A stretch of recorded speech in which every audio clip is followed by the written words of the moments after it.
Now, I have a bit of a dilemma. I need to make a little box for a special gift in about 2 days. But my big bandsaw is currently out of commission with some stuff needing to be replaced. So while I talk you through the process, let's get over to the small shop with the small bandsaw and get this project started. So to basically break it down, a bandsaw box has a few different steps. Now the one I'm doing is a teardrop box that has hinges itself, but most bandsaw boxes don't have hinges. You basically cut out an exterior shape, then draw some drawer shapes, you cut that big block out, you slice then 2 faces, the front and the back, so that it becomes a box, and then you hollow out the middle, you glue it back together, you sand it, you put it back in, and you've got a bandsaw box.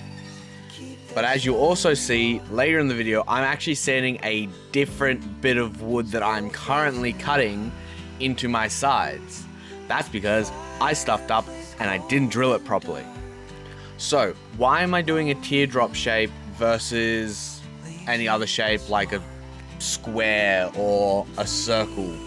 Well, with the teardrop shape, I can still have that little center point of gravity where it can sit on its own and still look really nice. Where a circle, it can roll around, it can fall off a table, it can damage it, and especially with the thing that's inside this box, I don't want it getting damaged. So, as you can see, I'm basically cutting all of the chunk out of the project as well. After this, I'm going to start sanding it all flat. Now, this is where this shape in particular becomes really crucial, or this style of box becomes really crucial to get right and to have everything nice and flat, because the friction of the hinge relies on this part being properly done. Now moving on to the actual sanding part. As you can see, I've now started on the other bit of timber that I didn't stuff up. This is a burl instead of the other one, which I can't tell you for the life of me what it actually was. But this is a lot of what this project consists of, is sanding. So when you're making these projects, make sure you have a good belt sander that you can rely on to do it. Now I'm using a sharpener, but that's not what I like to use. I prefer to use a belt sander, but the one I had for this project broke. As you can see, a big theme in this project is shit breaking. And this is my second box. The first one broke. So, a couple of attempts. I've only made one of these boxes before, but I know they work really well and they look really good once they're done. When they're done properly, they look so good. Now, this is why I say you need a belt sander, because if you don't, you're spending a lot of time with files and sandpaper and chisels to get the inside of this box flat.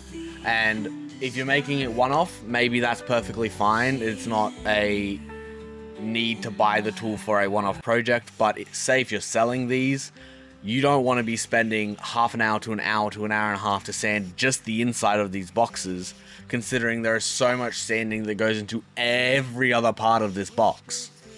So let's get talking a bit more on how this friction fit actually works and if it's reliable enough to keep this box shut.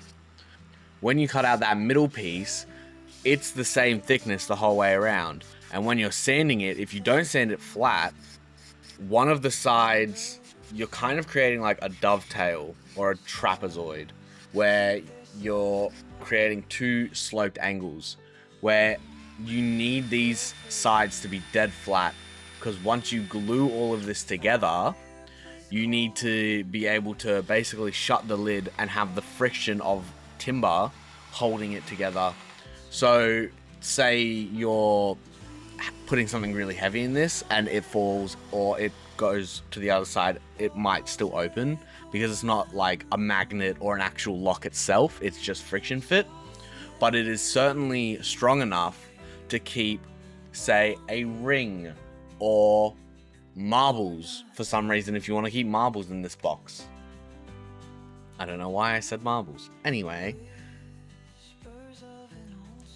But near the end of the project, you do start to do a lot of hand sanding, and you've got to be really careful about sanding the inside of that box, because you can make it way too loose and it won't stay shut. And if any box doesn't stay shut, well, it's not a very good box then. So making sure that you also do a lot of pre-sanding to make sure it's basically finished by the time you glue it together is something that's really crucial.